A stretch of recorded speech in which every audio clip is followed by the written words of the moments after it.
everyone, and welcome. We're excited that so many of you could join us today for Untending Grief. I'm Pele Shalev, the Public Events Specialist for the Public Programs Department of the California Institute of Integral Studies, nonprofit university in San Francisco. We may be joining from different places all over the world, and as a representative of CIIS, I want to start off by expressing our debt and gratitude to the Ramaytush Ohlone, the original peoples and continual caretakers of the San Francisco Peninsula. CIIS campus is located on the traditional unceded lands of the Ramaytush Ohlone, which they call Yelamu. In the Ramaytush Ohlone language, Yelamu identifies both the people and the territory. This acknowledgement is only a single small step towards being in deeper connection and relationship with Indigenous tribes and organizations in our community, and does not begin to acknowledge all the native lands, languages, and territories where you are right now, or where you live and work every day. I invite you to take a moment now to acknowledge the land where you reside, and to commit to learn more about the native communities near you, and to support their work. If it feels right for you to share in the chat, please do. We always recommend native-land.ca as a starting resource. Before we start, I want to go over a few general tips and troubleshooting items. We will have a Q&A after the conversation tonight. Please submit your questions at any time using our anonymous web form, which is linked in the event description below this video. Our presenters will pull questions from that forum after their conversation, and we will try to get to as many as we can. We do have automatically generated captions for this event, which you can toggle on and off using the closed captioning button in YouTube. Chat will be enabled during this event, but please note that it is not moderated, and our presenters cannot see the chat. Chat is not required to fully experience the event. If you choose to participate, please be respectful and avoid language that could be offensive or insensitive to others. You can turn the chat off at any time, and we encourage you to do so if you find it negatively impacting your experience in any way. If you're having issues with your audio or video, we always suggest that you start by refreshing the page. And then if you're still having issues, we suggest that you adjust your video settings within YouTube. Now, let me introduce our presenters, Michelle Cassandra Johnson and Camille Sapara Barton, and we'll get right to the conversation. Michelle Cassandra Johnson is an author, activist, spiritual teacher, racial equity consultant and trainer, and intuitive healer. She approaches her life and work from a place of knowing we do, can, and must heal individually and collectively. Michelle teaches workshops and immersions and leads retreats and transformative experiences nationwide. Michelle is the author of Skill in Action, Finding Refuge, We Heal Together, A Space for Us, and Illuminating Our True Nature. Michelle leads courageously from the heart, with compassion and a commitment to address the heartbreak-dominant culture. She inspires change that allows people to stand in their humanity and wholeness in a world that fragments most of us. She lives in North Carolina with her sweet dog, Jasper, and her honeybees. Camille Sapara Barton is a social imagineer, artist, and somatic practitioner dedicated to creating networks of care and livable futures. Rooted in Black feminism, ecology, and harm reduction, Camille uses creativity alongside embodied practices to create culture change in fields ranging from psychedelic-assisted therapy to arts education. Their debut book, Tending Grief, Embodied Rituals for Holding Our Sorrow and Growing Cultures of Care and Community, was published April 2024 by North Atlantic Books. Now let me turn it over to Michelle Cassandra Johnson and Camille Sapara Barton. Thank you so much for the warm welcome and introduction. And I'm really happy to be here with you. Camille is how you say, yes, Camille. Okay. Camille is all good. Yeah. Camille, there's different ways people are saying over it. Yeah. Very different ways, but Camille, if that's what you prefer, I will stick to that. First, I want to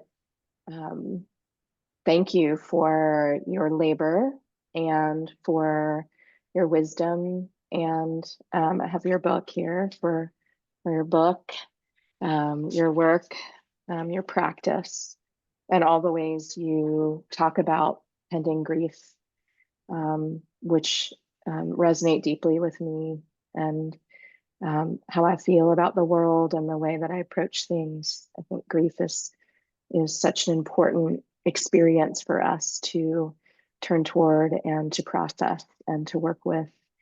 And we'll dive into all of the reasons why, based on your work in tending grief. But first, I want to ask you how you are and how your heart is right now. I'm really interested to hear what's present for you right now. I'm glad to be here with you. And in this moment, I am not 100%. I'm recovering from COVID right now.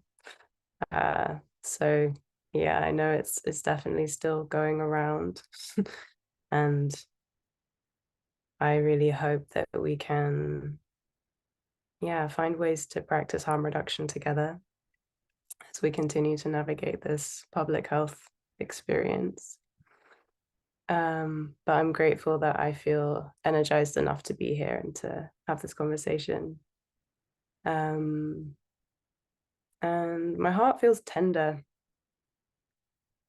Yeah, really tender with all of the deep horror and brutality of this time, with the genocides unfolding in Palestine, in Sudan, and pain in various places of the world right now.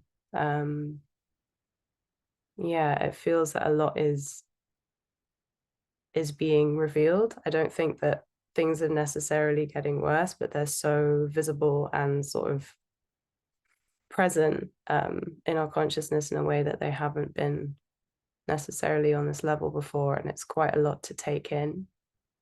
So I feel very tender with that and still connected to the wonder of life and the abundance of the land in this time.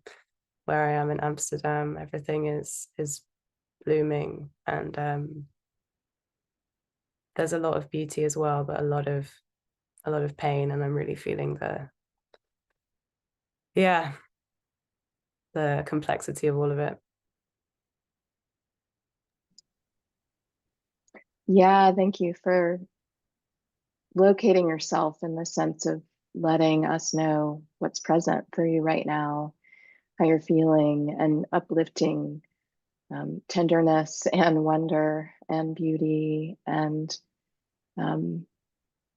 the amount we're being asked to take in, to respond to feel right now. I appreciate the naming of that, and it just makes me sort of feel into what it means to be alive right now, and if one is awake at all, right, to what's going on, as you said, what we're being asked to hold. So thanks for sharing some about the tenderness and centering it, which I feel like is so related to everything you've written in tending grief and the importance of it.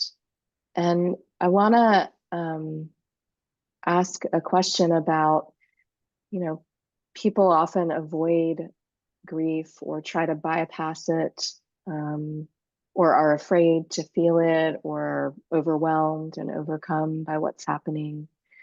Their own grief, of course, and the grief that you spoke to that is in response to the losses we're experiencing as a collective. And in tending grief, you've written about grief being grieving being a generative process and experience. And I'd love for you to share some about why is this process of making space for our grief and to grieve a generative process? Thank you for this question. I suppose I want to begin by saying that I think you've kind of shaped it in the question, but just to emphasize that I don't see grief as just related to bereavement. I think that can be quite a dominant association in the West, where we just feel like, oh, you only grieve when someone you love has died. But in my experience, and when I look at what's happening in the world, it feels quite clear to me that there are so many ways that grief can arise that relate to more systemic forms of harm, the loss of former versions of ourselves, illness. So many different happenings that take place in our life can also create huge amounts of grief, and I don't think there's often a lot of permission to be with that, because it's not often validated in the Western context. So something I wanted to do with the book is to kind of make a bit more space for that, so that we can feel a bit more permission to honor the different types of grief that arise for us, and to feel, yeah, that we can lean into that. And yeah, I think some folks who have been incredibly influential for me in the ways I think about grief are Sobonfu Some and Malidoma Some, who are both Dagara elders. I know that Sobonfu actually has been on CIIS public programs. I've enjoyed listening to the podcast many times with her on it. And while Sobonfu and Malidoma were alive, they spent a lot of their years spreading Dagara grief practices in the West, because they really saw a need for it. There wasn't a lot of space to really be with grief in public, or to have tools or practices to really metabolize it. And so there was a lot of it becoming stuck and kind of calcified. And in their writing and their talking, they would really name the damage they would see, this kind of calcification, this stuckness with grief was doing to us collectively in the West. And yeah, a few of their views that really resonate with me is this idea of grief being a generative force, like something that when we lean into it will allow us to grow, to grow through and out of the pain that we access in the grief, to get clearer on what we really care about, what matters to us, and having some kind of energy to move towards that and really be in right relationship to that. They'd also see it as a site of ancestral connection and wisdom. When we feel into our grief, that we can tap into the lineages that we're connected to, that there's something of a sense of being bigger than the individual, when we're in that kind of space of being out of control with grief and with the sorrow that comes with that. And yeah, another point which I really feel is important for us in the West to kind of get to grips with is this notion that untended grief will create harm in the collective. This is something that the Tagara really emphasize. And due to this, they would have a monthly grief ritual together. And everyone was expected to show up and really tend their grief regularly, because they saw the ways that if people didn't do this, it would actually become violence or other harm that impacted the whole of the society. And when I look at that and apply that to the kind of Western context that we find ourselves in, it makes a lot of sense to me in many ways, that there's been so much that's been suppressed, so much severing and just moving on, sweeping things under the rug, even with COVID, which is, still this ongoing thing, right? We've not had any public or state-led kind of mourning processes or acknowledgement of the millions of people that have died, the huge amounts of people who now have long COVID, now have chronic illnesses. There's not been any kind of feeling into that. It's just been, okay, let's go back to normal. And I think there's a fracturing and a cognitive dissonance that becomes very normalized when we continue to just try and bypass these deep wounds, these deep painful collective experiences that we go through. So I do really believe that this lack of grief tending has massive societal implications.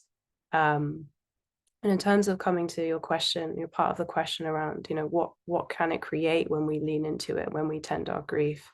I feel that we can move out of pervasive numbness when we move into grief tending more regularly. I think that many of us in the West are kind of oscillating between being numb a lot of the time or being completely flooded with emotion. There's not a lot of kind of space in between, and I'm interested in that space in between, how we can build more capacity to be in these other states. But I think many of us are numbing to function in various ways, whether that's through work. I definitely have historically loved to numb through work, and it's still something I I'm trying to repattern. Some people numb through alcohol or other substance use or shopping or social media. There are so many ways we can distract and shut down and move away from our sensations and emotions. And so by dipping in intentionally to our grief, noticing it, spending some time with it, I think it can move us out of this pattern of constantly numbing, moving away, and over time actually connect us to more emotions in general, including the so-called positive ones, things like joy and connection, and intimacy. I think there's a deep intimacy when we tend grief and when we allow ourselves to be vulnerable in that with other people. I haven't felt the level of closeness with friends or loved ones kind of really top than when someone is holding me and I'm crying or my heart is breaking, and yet they're just with me in that moment, accompanying me, and I can be completely falling apart. And there's such a deep intimacy in being witnessed and held in that, which then in turn has really strengthened our relationships and the connection that we can access in other states as well as that. And I think there is again a fracturing, a fragmentation in many of our relationships because of the amount of masking we're doing, having to pretend to be okay, to hold it together all the time, and not really having a space that's safe enough to be in our wholeness, be in our fullness. And so I think that grief tending, can lead us towards being in our messy wholeness, in our different shades, and really starting to notice what moves us, notice where the sorrow is and how that connects to what we love, how that connects to what we want to see more of in the world. When I am grieving these ongoing genocides, I'm very clear that I love life. I love people. I love the idea of living in a world where all beings can live with safety, dignity, and belonging. I would love to see a world where we don't have pervasive war and we don't have genocide. My grief is very connected to that. It's clear to me what my alignment is, and I'm like, okay, well, I have to try and find ways to move towards that world, towards that love. And ultimately, I think tending grief can help us in repairing not just our kind of interpersonal relationships with other humans, but our relationships to the land, our relationships with our ancestors and our lineages, moving back into relationship with all that we've been conditioned out of in this kind of project of modernity. And I think, there's a lot of muscles that we have to rebuild, and sensing is one of them.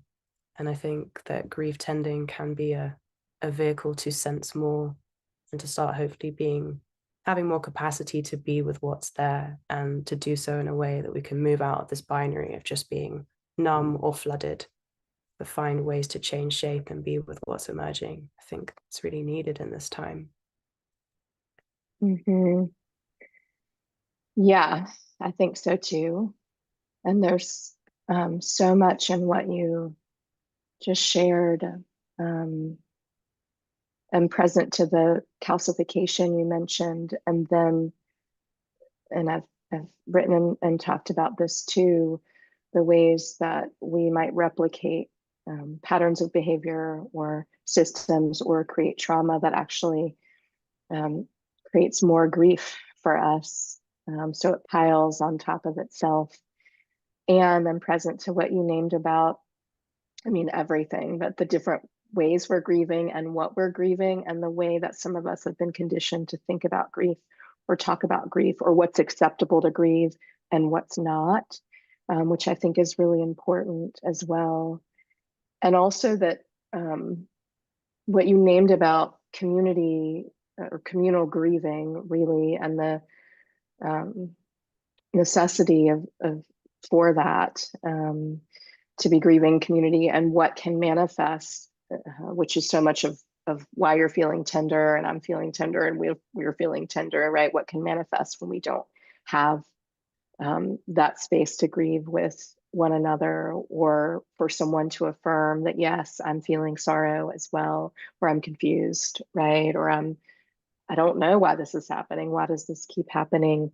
And it made me think about, when you were talking about that, it really made me think about what sometimes what we call violence is actually people grieving out loud. Like people are actually expressing what has been repressed, or there's been no space made for it, or they've been told it's not real, right?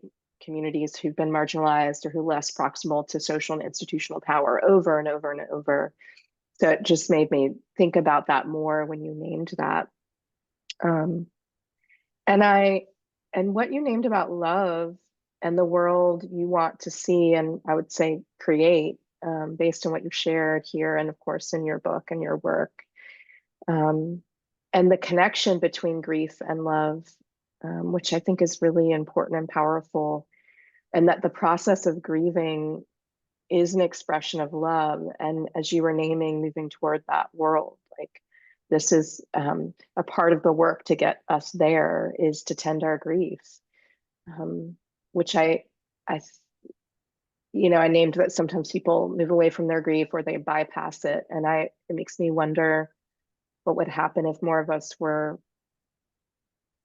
taught to believe or taught to lean into this connection between grief and love, or emoting, right? Feeling the things that we're told not to feel. And this is not a question that was planned, but from what you shared, I am curious. I think working with grief is, I know there are many people who have worked with loss and grief, and I feel like there could be a lot more people. And I also think if you're going to tend grief, that you embody the capacity to hold a lot of sorrow, a lot of trauma, not just for yourself, but for the world, to receive and hold people, and hold the planet in the way you talked about our relationship with the earth. And I'm just curious to know, because I think we have to possess some specific qualities to be able to tend the grief in the way you're inviting us to. I'm wondering if you would share a little about your path, like what, it's not one thing. So I know there's not one experience, but I think it's just so unique to tend grief. And I'm curious if you might share a little about the maybe windy road that landed you here in your process of tending grief. Sure. I always feel it's hard to find a beginning, isn't it? Because beginnings are so connected to endings. And so I'm just gonna, intuit where I should begin. I mean, I'm very much a product of the African diaspora and the triumphs and survival and the deep harm that is woven into many of our stories ancestrally. So there is enslavement, migration, displacement in my family lines. And there's a lot of grief in those stories. And I think, I've just been aware of that from a young age. So that was one piece that was formative. Kind of speaking to what you named already, there's so many griefs, I think, for African heritage people, right, that we haven't had permission really from many other people to feel, to acknowledge, to be validated, and those things being real. And so, I think I was aware of the ways people around me were coping with that, or trying to cope with that. The finding of the silver lining, the kind of just keeping it moving, keeping it going, but then sometimes the ways that would break down into seeing the eruptions of sorrow and the harm and the pain of that. And at the same time, I grew up in a very esoteric community context, because both my parents have a very specific meditation practice that they have been in for the majority of their lives. And so I was rooted, I suppose, in an unusual way of seeing the world compared to many people who grew up in the West, like, feeling a connection to spirit, to something, with a great mystery. Some people might call God, some people might call spirit, some people have other names for it. But that was always a connection point for me. But I was very interested in social change as well. So I was trying to find the thread between the two. And this would often be a ongoing conversation with me and my parents about what's really going to create change in the world. And they believed, okay, it's spiritual practice. That's what's going to create change, spiritual revolution. And I thought, well, I think the material piece is really important too. And can't the spiritual fuel that? Can't it connect? Can't we create change in both realms? So that's been an ongoing question for me for a long time. But to really be in that question, I think there's no way but to acknowledge the pain that is present in the material, the deep harms that are impacting so many people and have been for many, many, many years. So I think I've just grown up having a connection and a sensitivity to the pain and to the different dimensions of that, the kind of ancestral piece and the present time destruction of extractive neoliberalism and this project of modernity. And then, like many people, I have my own experiences of trauma and childhood survivor histories.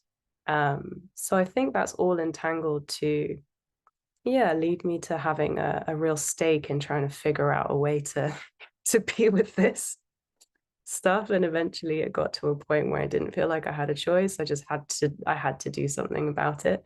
And I couldn't find many tailor-made practices out there to kind of help me be with this day to day. I was very blessed to go to one of Sobonfu's Dagara grief rituals when I was living in California. This was, I think, in maybe 2015. And that was the first time I'd been in a kind of held grief space. And I think the Dagara cosmology is beautiful and the durational rituals are incredible.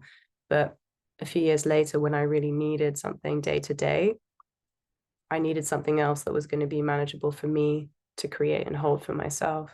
And so that's kind of what led me on the exploration, really, to experiment with and try and find bite-sized rituals that I could use in daily life to just tend to this, kind of volcano of different forms of grief that seemed to be all flowing and entangled with each other. And so it was a good 6 or 7 years of really kind of being submerged in that. And I feel like I'm now kind of emerging out of that particular moment, but we're in a very big collective grief moment. So it's, trying to find and situate myself now as we, seem to be going through some kind of grief portal. It's quite rambly, but it's just what was coming up to that question. It wasn't rambly at all. I really appreciate you answering it and sharing more about your journey, right, into this space, and also evolution and this emergence you just spoke of, that you're continuing to grow in this way and also respond to what's needed. And I also love the way you talked about practice. And I think for at least many people I'm in relationship with, who are engaged in this kind of way of being that we're talking about, acknowledging what is present, grieving it, that we have to find our way, and we have to create the practices, even if there are experiences that are introduced to us of communally grieving, as you named, that based on what's happening for us and how we're responding to the world, that then we create practices that are responsive to what we need at the time. And also heard that in this emergence of what is needed now, which I feel like is so related to this question about the void. There's an entire chapter about the void and about violence. And I feel like you cleverly wrote about the void and violence and mystery in a way. It was so intriguing to me, the way you wrote about the void, as someone who thinks about the void and travels to other realms shamanically, and it just struck me. And you wrote about violence in the void and sitting in the discomfort of the void, of the not knowing, of the darkness, of the mystery. And I'd love for you to share some, and you've named some examples of this, but I'd love for you to share some about the violence that emerges when people are confronted with the void, but afraid of it, right? Or unsure of how to work with it, as well as the benefits or gifts we can glean from leaning into the void. Nothingness is one way you described it. Emptiness is one way. I mentioned darkness and this submergence into the void. So I'd love for you to talk about both, like the violence that can emerge and the what might we gather from building our capacity to submerge ourselves in the void.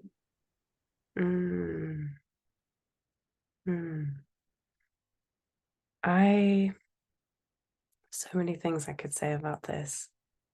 I feel that the way I framed it in the book was kind of in relation to whiteness, because I was getting really curious about all these conversations I'd heard over the years, people I grew up around.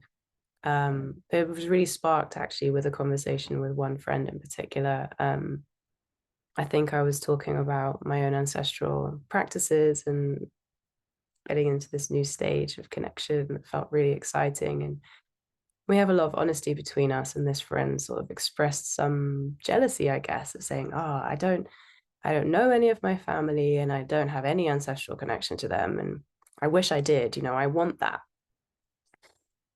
And I thought, oh, this is so interesting. And I ended up starting to write about it with their consent. And that's how this chapter came about, because I'd kept on hearing this.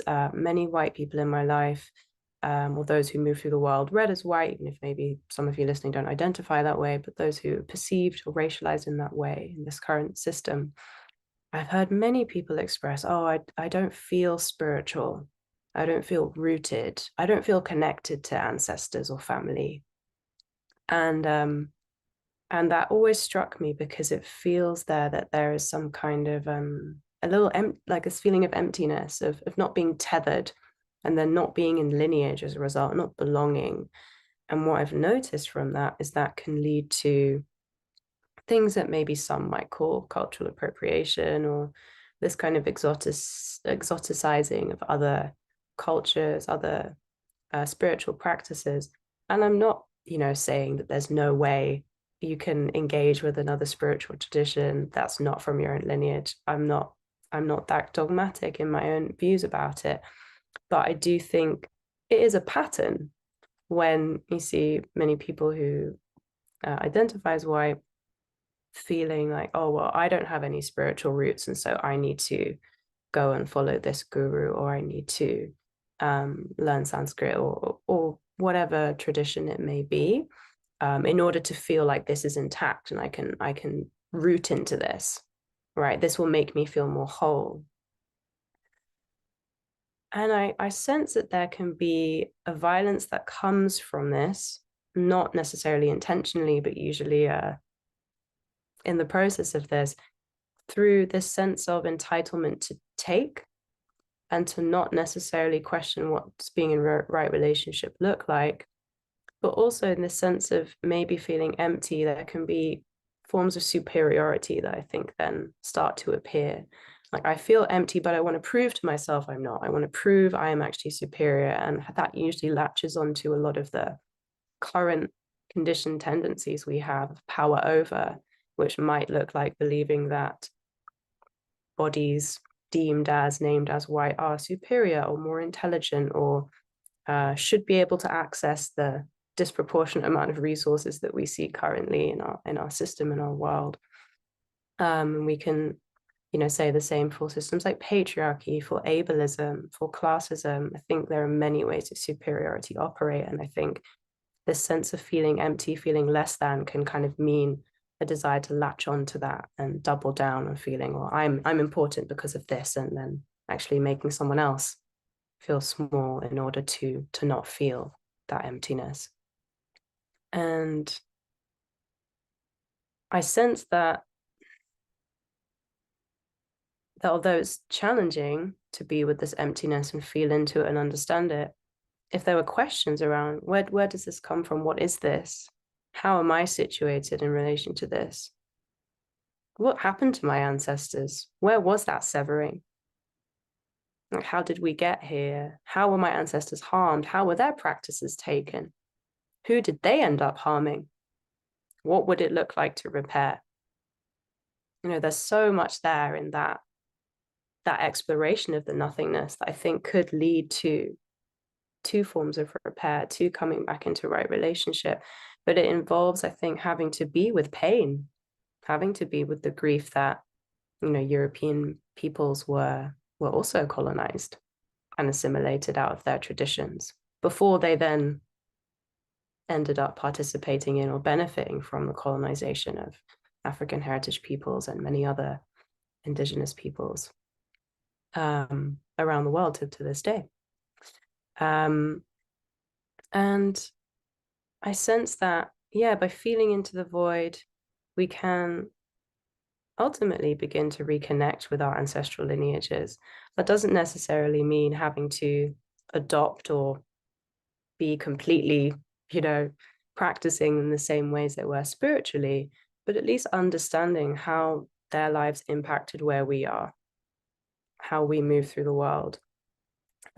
Some of the ways we could repair, some of the ways we could heal and be in connection with other beings and the land. I think there's a lot of richness there, but just ending or stopping at this point of, okay, I feel emptiness and therefore I'm going to go and find something else, actually prevents that work from happening, that deeper curiosity and that ability to really understand, oh, I'm part of these legacies of pain. This has happened to me and my people. What would it look like to find another way together and to move from a place rather than superiority or saviorism of realizing this has happened to us too? How do we get free together? How do we create something else together that benefits all of us? So yeah, those are some of my thoughts about it. Mm-hmm. Yeah. Yeah, thank you for sharing more about the void and where this chapter and curiosity and conversation originated, and the pattern of oppression that you named that happens when there's a lack of practice, or we're incentivized to deny our experiences and histories, and to get along in this way that just perpetuates so much of what we've talked about related to grief and collective grief, and the tenderness you named, and relating that to identity too, feels really important. And systems of colonization and white supremacy, and you have named others, systems of oppression as well. And also, I just appreciate the naming of what we're internalizing too, and how you related superiority to this void, and what happens when one feels empty or not enough, and lives in a culture where they're incentivized to fill up or to be better than.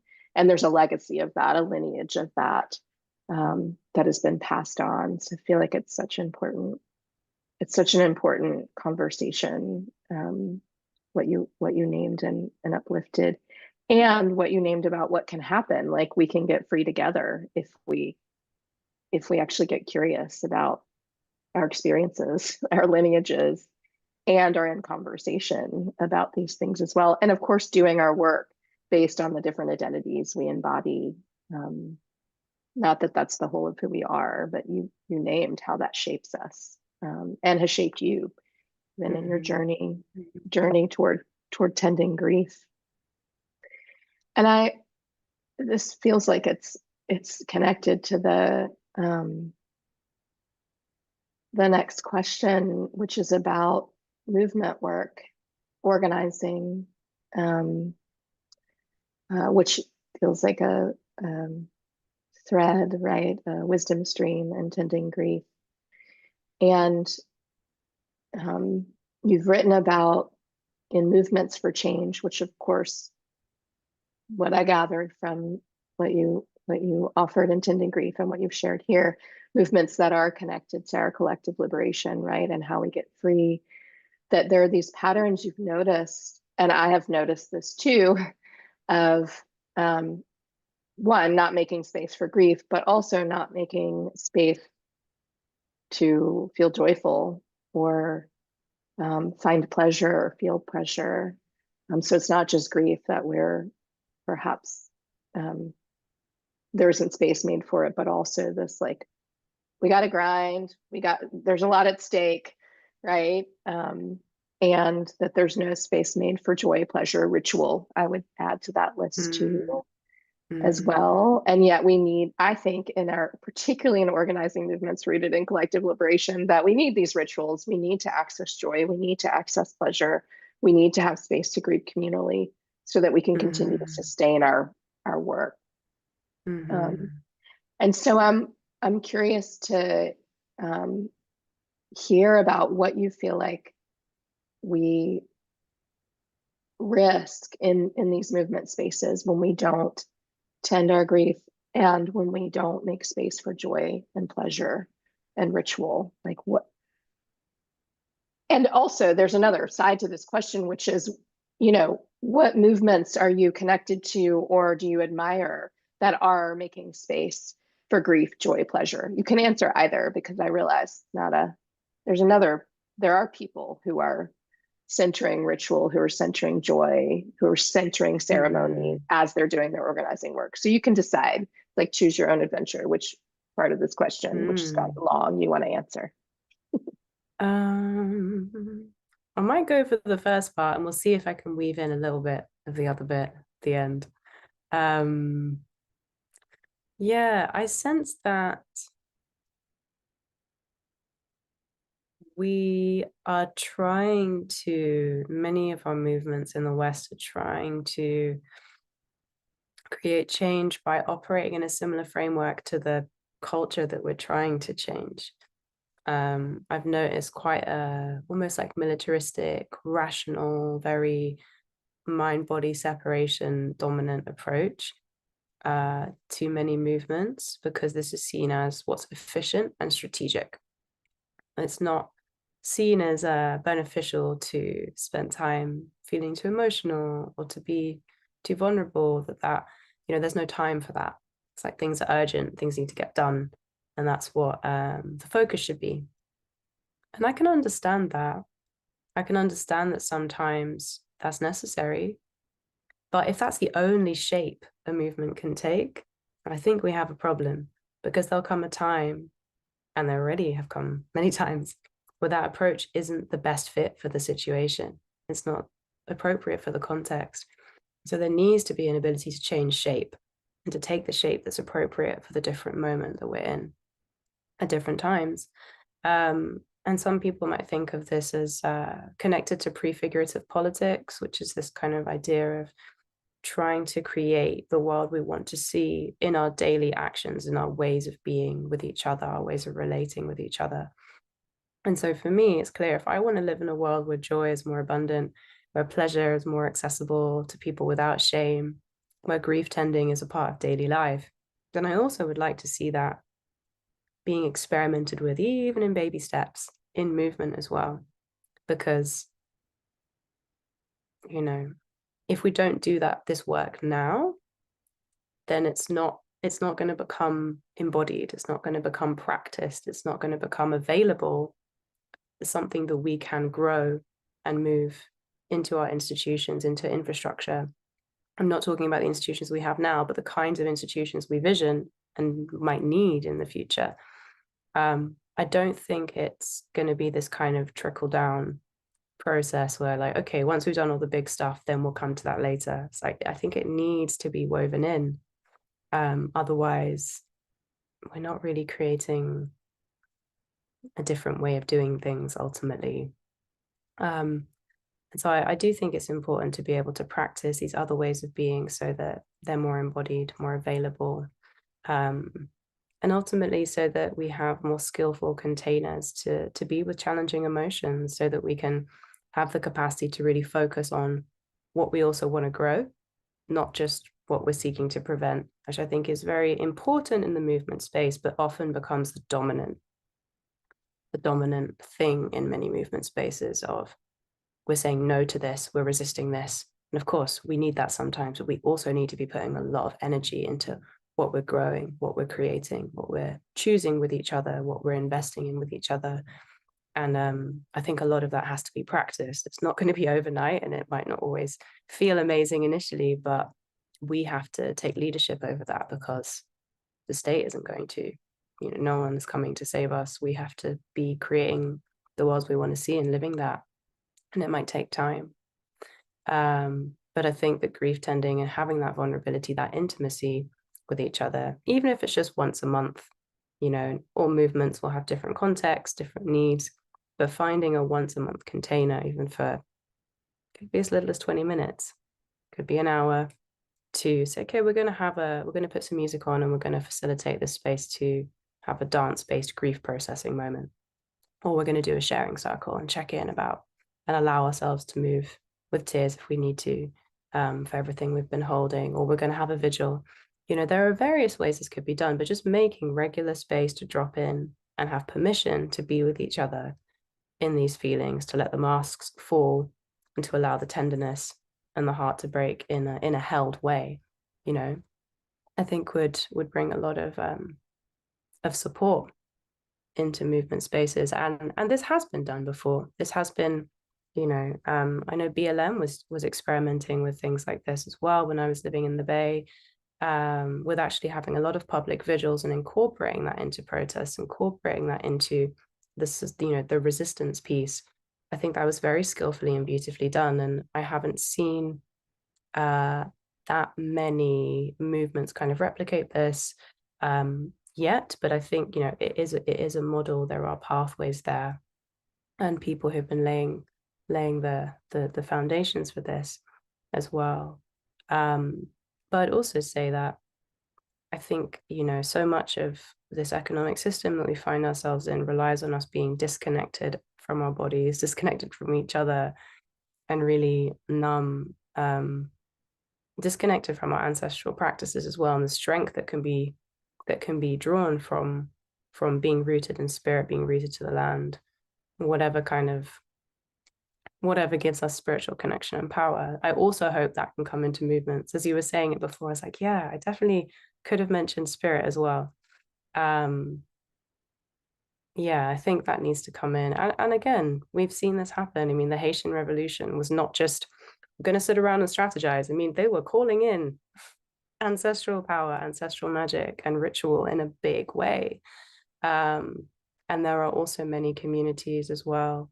I know in the kind of South American context, I'm really keen to actually learn Spanish and Portuguese in the coming years, so I can learn from the incredible organizing that's been happening in this region for a long, long time, from Afro and indigenous communities, who I think are weaving in a much more holistic approach that's maybe more around kind of pluriversal politics. So not thinking there's just one way and one world, but how do we allow many worlds to exist, many cosmologies and ways of doing things, and yet move together towards futures that are livable.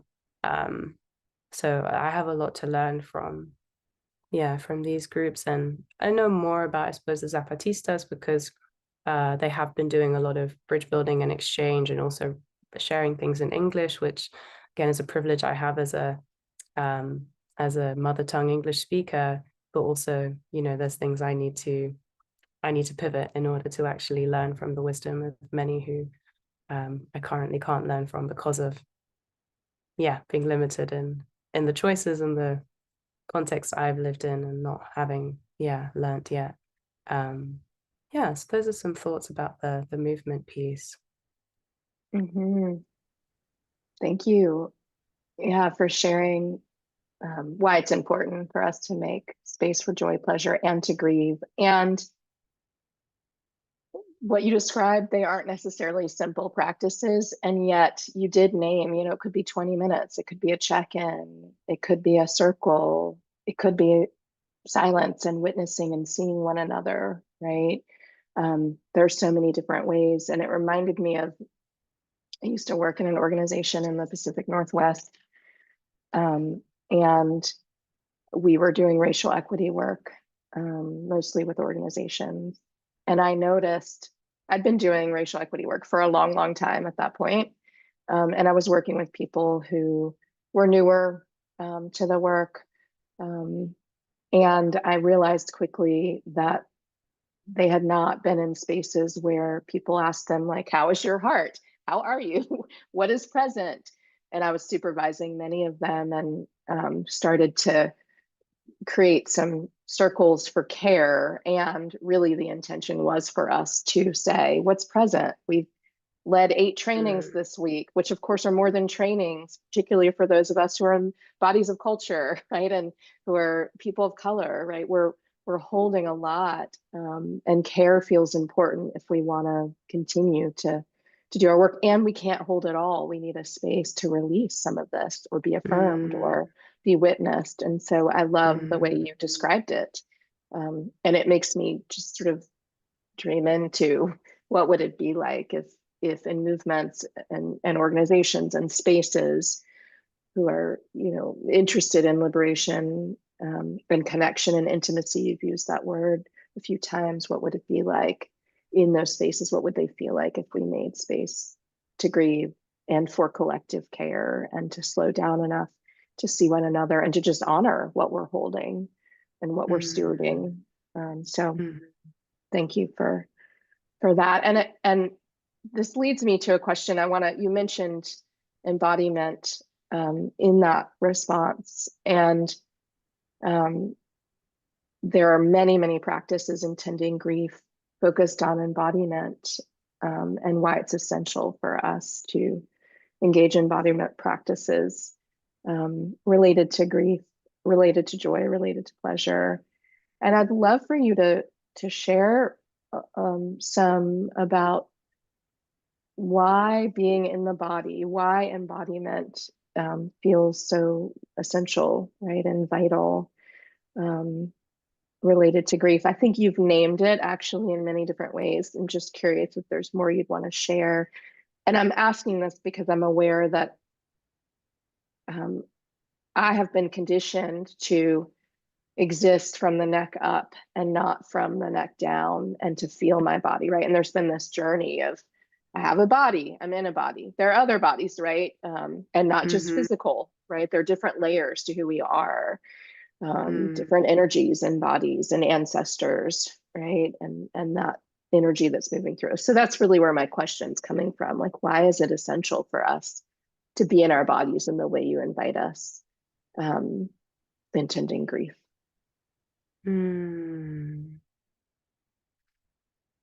I hope that we can get more skilled at this, because it's ultimately, I think, how we can learn to stay in alignment under pressure.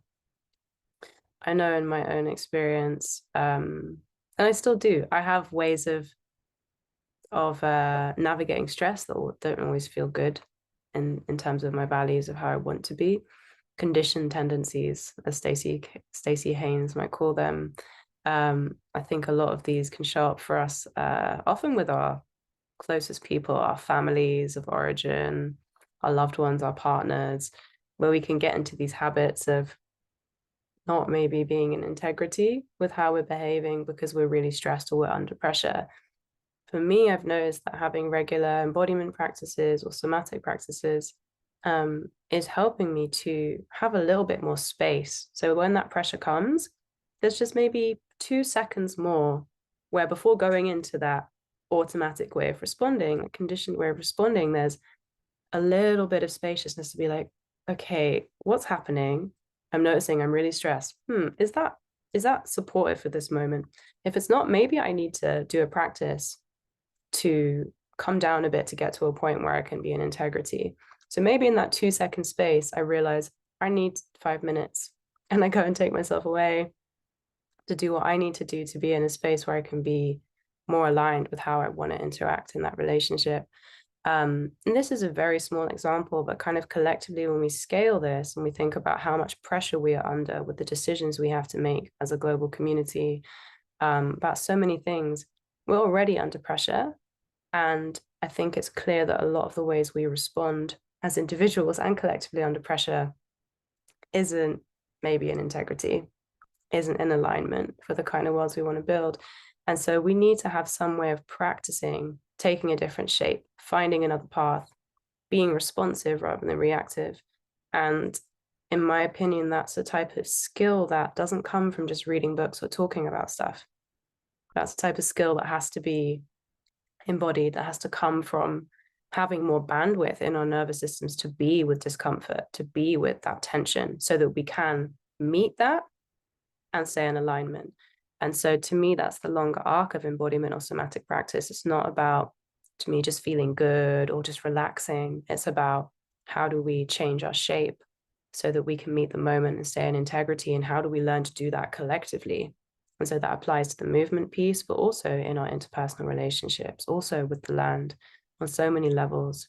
And yeah, it's not an overnight thing. So I think it will take a little bit of trust and investment for people to consider, okay, am I willing to try and have a daily practice or 3 times a week practice, even if it's just 5-10 minutes a day, and see what this does after a year, or see what this does after 6 months. Because I think it takes that kind of amount of time before you can really start to see how that's showing up in different situations that would have automatically just set you back into that conditioned way of being, to actually start feeling a bit more space, a bit more possibility to stay in alignment and to operate in integrity.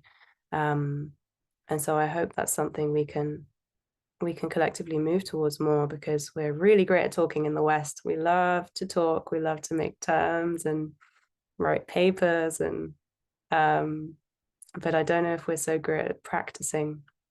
And I hope we can learn to practice more, because I think we need to be practicing what we actually care about and what our values are, and not just talking about it. Mm-hmm. Yeah, I love the way you connected. It's actually gotten very stormy here. Right as you were sharing all of that, the wind like kicked up. It's like, yeah, Camille is talking about things that need to happen and shape shifting, and that's happening right now here in North Carolina, where I am. But I love the way you connected integrity to practice, and practice to move away from, or at least notice our conditioned responses, and actually create different ways of being, and to remember through practice, and how that aligns us so that we can be in integrity, which I love that connection. And I've had people ask me before about practice, and in fact ask, what if my practice isn't working, or how do you know if it's working? And I think my response was, I don't know if it's working, but I'm going to keep showing up on my cushion every morning, right in front of my altar, and light my candle and pray and breathe and like come back to myself. That's what I know to do, and practice is essential. So I just really appreciate the what you named about that. And I want to ask you, I began with a question about your heart, and how is your heart? And I want to ask a question about the heart again, but it's different. And it's a question about how you're tending your grief at this time. You mentioned tenderness at the beginning. So what are you practicing right now to tend your grief? I have a kind of, I guess my baseline monthly grief practice revolves around my grief jar. And I first got into a grief jar practice thanks to Trisha Hersey of the NAP ministry. And it's a really beautiful practice, very simple. And I think it's a great access point for folks who might want to just start gently experimenting with a personal grief practice. So you can take any old jar from around the house you might have been cooking with or something, clean it out. And I have mine on my altar, but you can place it somewhere that you see every day. And I have some small pieces of paper cut up next to the jar and a pen. And so whenever some grief arises or some discomfort, and I don't feel I have time to really be with it, which I think is a lot of the time, to be honest, because many of us are, living quite fast-paced lives, I'll write this down on the piece of paper and put it in the jar. And then It's kind of like I'm going to come back to you later. And then I like to do a ritual on the full moon, but it could be any time really that works for people. But on the full moon, I will have a ritual of anywhere from 20 minutes to an hour and a half, usually, depending on what's moving, how full the jar is. And I take some time after I've kind of grounded and done embodiment practice to just take out one piece of paper at a time, look at what's written on there, feel the sensations that come, because often the sensations that arose initially will come back again. And just really feel where this sits in my body, what it evokes, any memories or words that need to be spoken. If there's tears that need to come, I let them come. Sometimes there's shaking that comes. Sometimes there's songs that have wanted to come out. But I just let myself process in some way around this piece. It might not be that it's complete and it's ended, but when it feels like enough for the moment, then I'll let the piece of paper be submerged in a basin of water that I have with me. And I kind of go through the jar like that until it's empty. And then I usually end with another moment of kind of connecting to my body and just noticing any shifts and how I feel afterwards. And that's kind of my baseline monthly practice. But in the last months, I've needed to grieve more often for various reasons. And I've often found as well that whenever I try and dance, which I'm grateful to have been doing a bit more recently now that it's warmer weather and there's more opportunities to dance outside. I find that my body intuitively likes to kind of cry or seems to want to release when I'm kind of moving towards dance, which is one of the most joyful things for me that I can do in this life. There's somehow this almost like this wringing out of the sponge.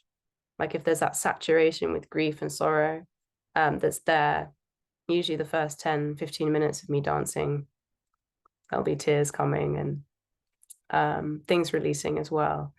And I usually go with that, and that creates a bit more space then for the joy and the wonder and everything else to build up. But it feels like I often need to start with that release in order to actually be present with what's there and allow that to metabolize a bit before I can kind of go somewhere else. So I think those are the two main ways that I'm tending grief at the moment. Yeah. Thanks for sharing that.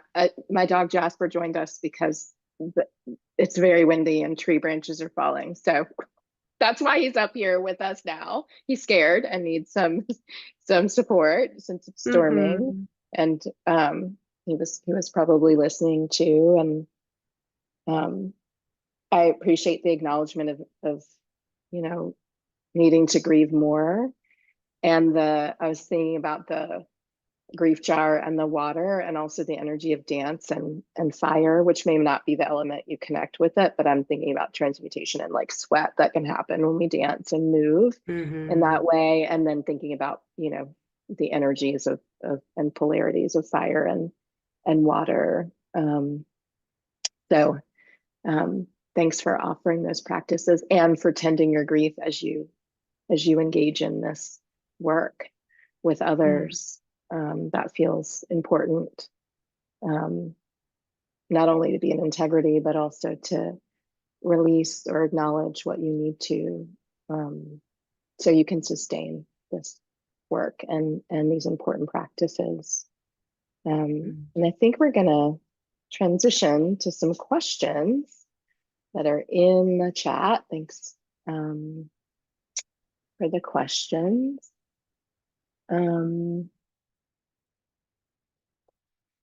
There's a question about ways that Black and Indigenous folks can grieve when many of us are isolated and experience grief on a daily basis with and because of white supremacy. So I'd love for you to speak to that. Yeah. I want to name that before I answer this question, I'm very much in experimentation with how to repair and rebuild this muscle of regular grief tending. As many of our communities, our ancestral communities, will have had these practices, but for many of us who've grown up in the West or been colonized on homelands or assimilated into the West, we've been disconnected from that. So I'm very much experimenting with these things and don't have a lot of answers, have a lot of questions. So one of the questions that's really present for me in this time is how do we grieve when the harm is ongoing? Like when the things that are causing us grief and pain haven't ended, but continue. And so in relation to your question, I kind of feel it's akin to, this might sound very mundane, but almost like recycling. Like if we're folks that might recycle, the recycling tub in my house will fill up quite quickly, and at least once a week I have to take it out. And I kind of see it the same with grief from living in these systems, which are very oppressive, very extractive and harmful. There is so much that builds up and so much that's imprinted into our bodies, right? And who knows when that's going to end. I hope it will end in our lifetimes, but we'll see.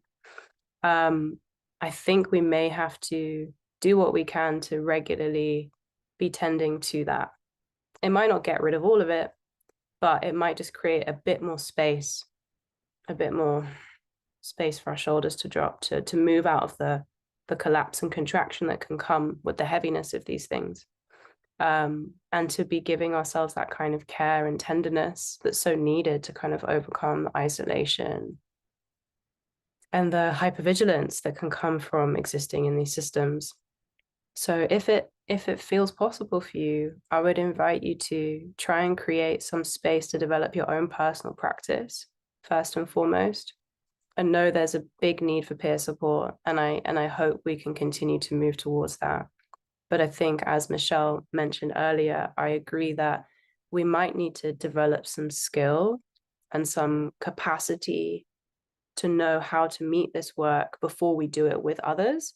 And so I really recommend that we all begin with the baseline of our own personal practice, so that we know there's always a space we can create for ourselves that we can come to, that's a space of refuge and release, and we can learn to soften a bit, which can give us a bit of a template maybe to feel into when we do start working with others, if they're holding space for us or if we start holding space for them, that we know what that feels like physically.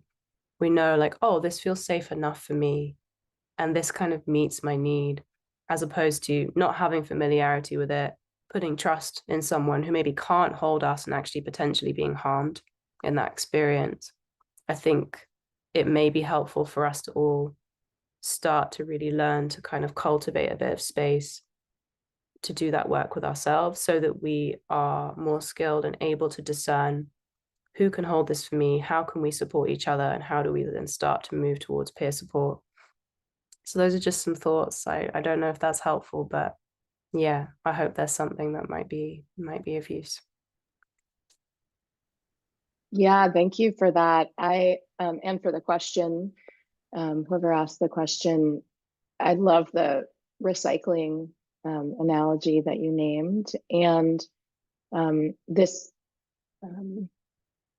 the way you talked about cultivating a practice, and us doing that as individuals, and discernment, the skill of discernment as well, around what can we hold, who can hold us, that we have that practice and have been curious about that and engaged in different practices enough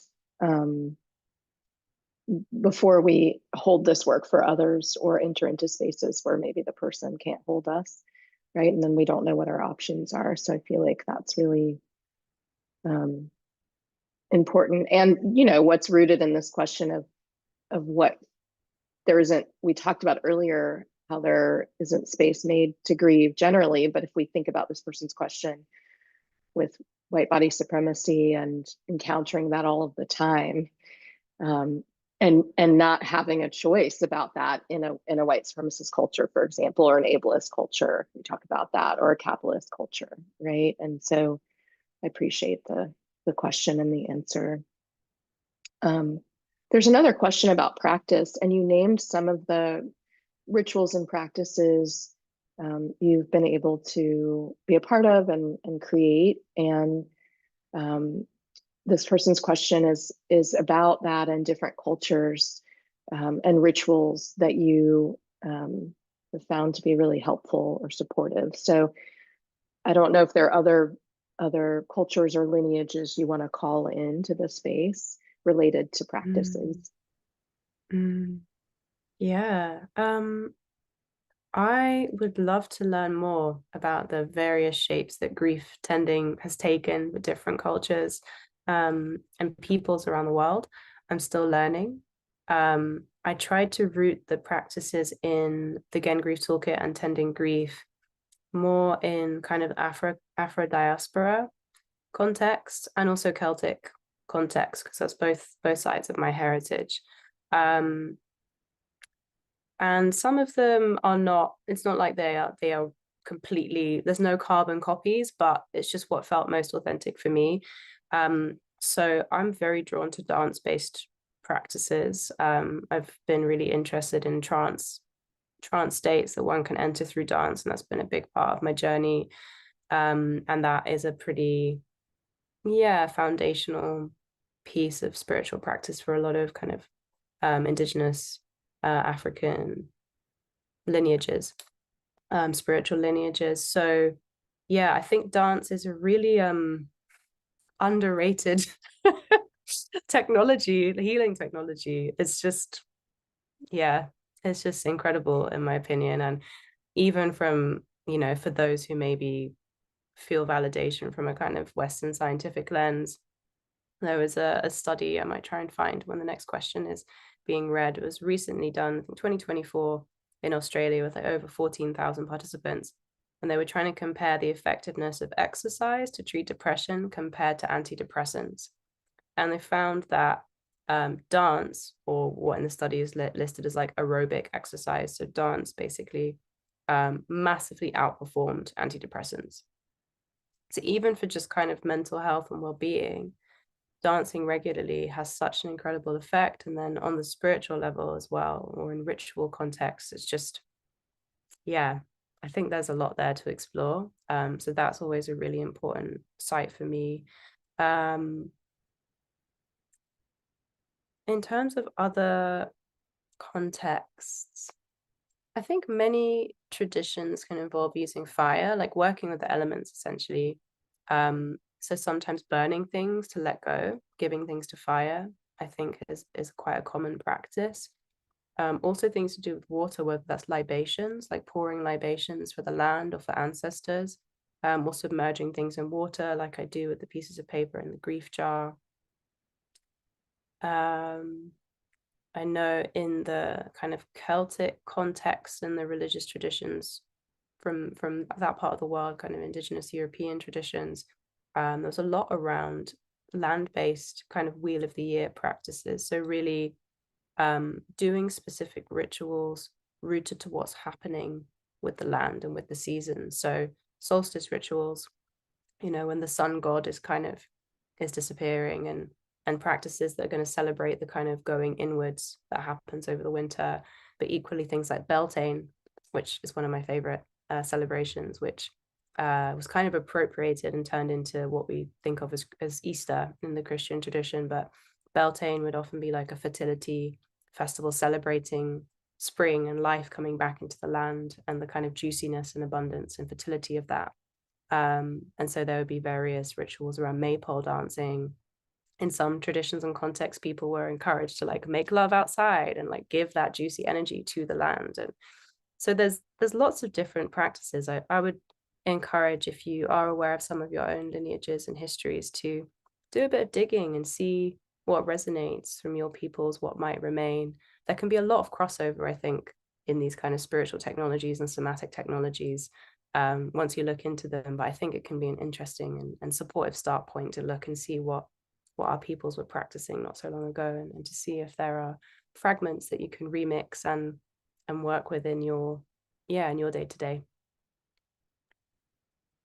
Thank you.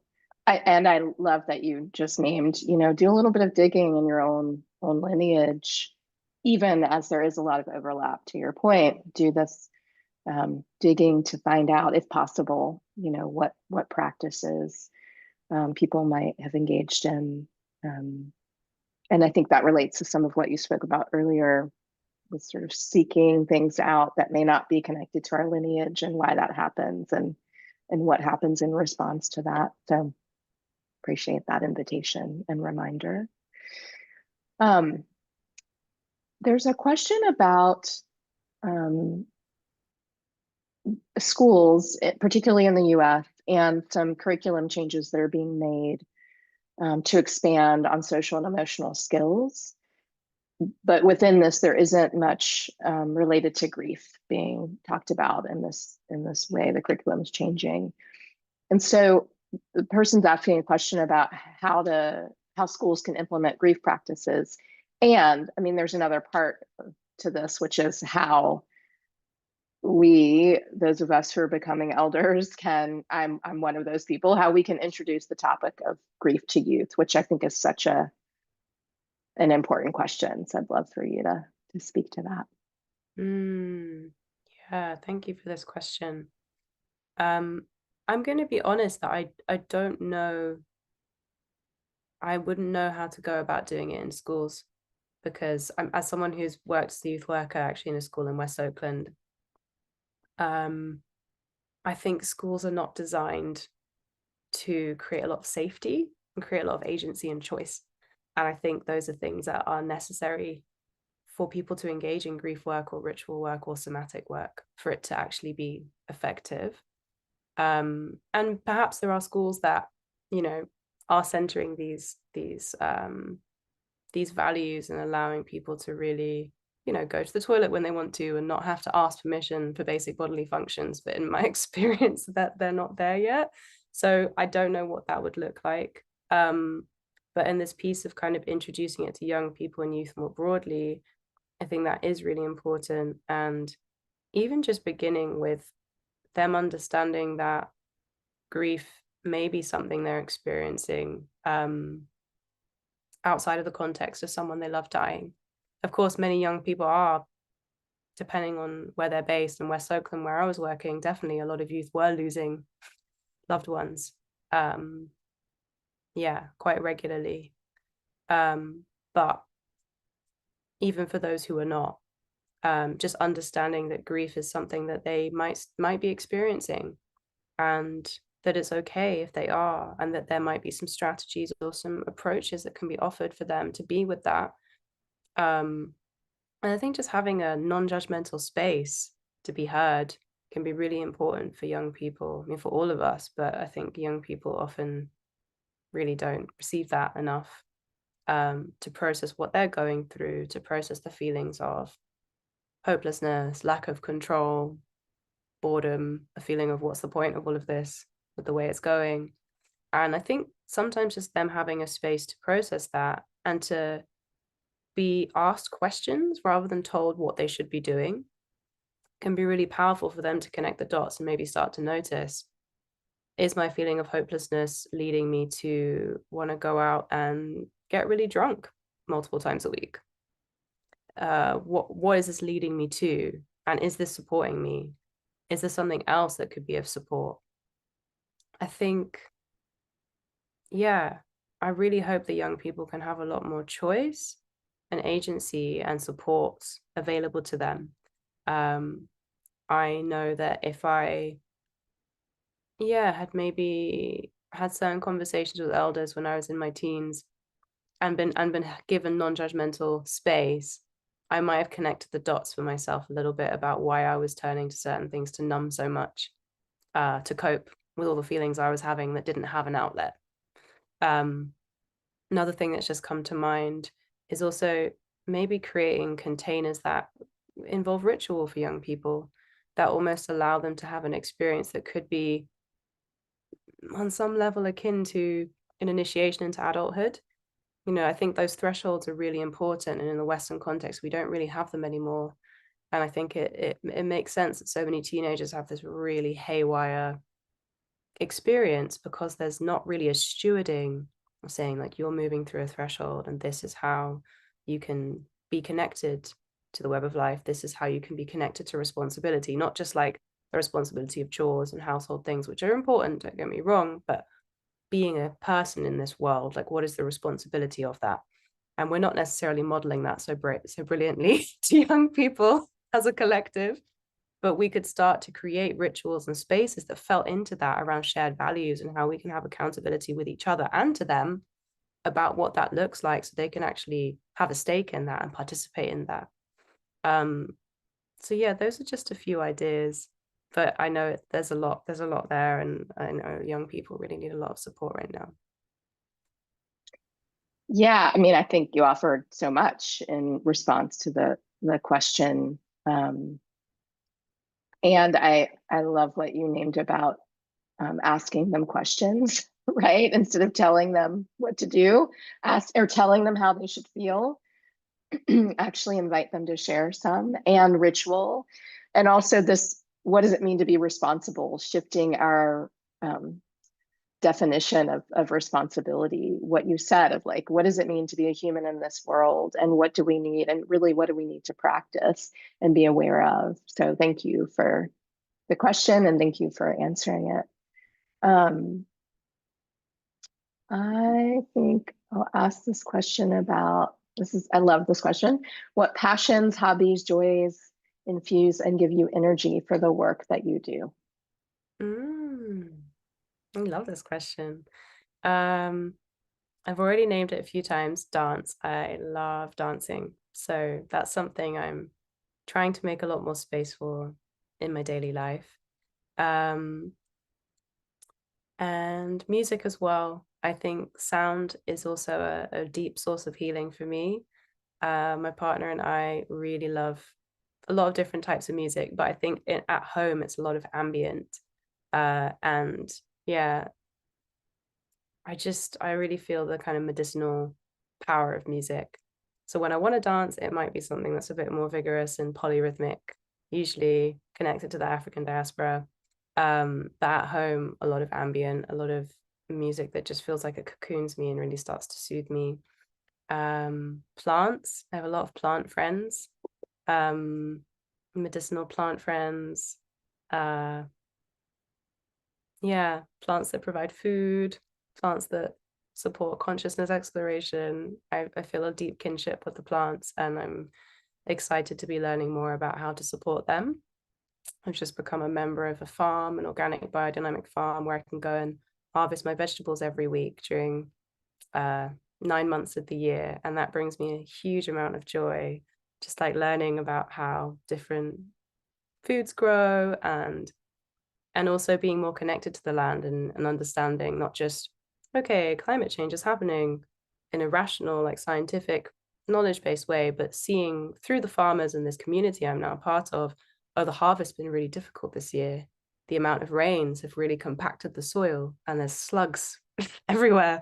And the challenges, and really feeling, okay, what does it mean to love the land and figure out a way and see how the land's adapting, and being more connected in that way also feels grounding for me. It feels like a way actually for me to be with my grief about how things are changing, to like learn and listen, and look into that more, and be a witness and more of a participant in that,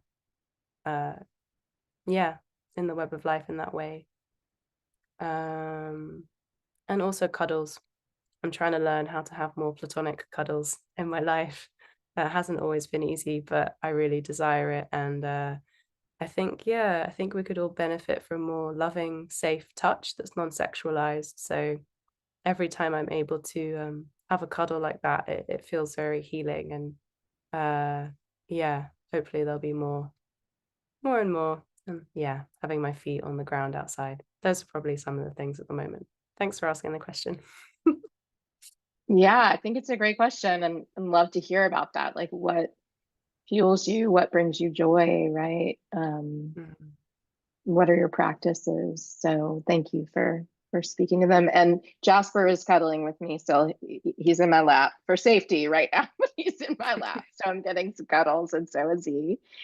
And I want to again thank you for this conversation and connection. It's been lovely to see you and be in conversation with you, and to thank you for your work and your practice, and for working with grief and joy and humanness and what it means to be alive in these ways, and offering us so many ways to practice tending our grief. So a deep bow of gratitude to you, and all that led you to this place and moment, and to writing, and making an offering in the way you have. And I'm wishing many, many blessings for this offering and for you as you continue your journey. So thank you, Camille, for being who you are and for being here with us now. Thank you, Michelle. Appreciate you, and really, really happy we could do this together. And yeah, thank you for all your work and everything you hold, because it's also a great, source of inspiration, and I'm very grateful for you. Thank you.